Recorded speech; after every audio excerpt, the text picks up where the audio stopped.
কি ম্যাচটা যে হারলাম। What a piece of timing! Sixes!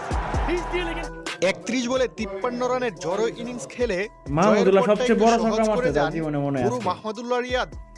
এরপর দায়িত্ব গ্যালারির উপরে নিয়ে তুলছে বল। জাকের আলী অনিক এদিন উফ, অভিষেক তবে ম্যাচে বাংলাদেশে একটা নতুন প্লেয়ার আবিষ্কার হলো জাকের আলী। তার 50-তে ভর করে শেষ হ্যাঁ, 3 ওভারে অসাধারণ বাংলাদেশের খেলছে জয়ের আসলে, জন্য প্রত্যেকটা প্রয়োজন ছিল শট 37 রান। ইনিংসের 18তম ওভারে জাকের আর মাহদি দুইজনে মিলে নিয়ে আসেন ইয়ার 10 বদলে রান। ফলে শেষ 12 বলে বাংলাদেশের জয়ের জন্য হ্যাঁ। প্রয়োজন ছিল 27 রান।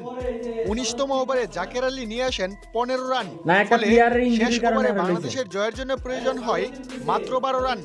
তবে জাকের আলী শেষ ওভারে আউট হয়ে গেলে শেষ 4 বলে দরকার ছিল 10 রান। এক পর্যায়ে শেষ 2 বলে দরকার ছিল 6 রান, কিন্তু সেই রান আর টপকাতে পারেনি বাংলাদেশ দল। ফলে তীরে এসে তরি ডুবে টাইগারদের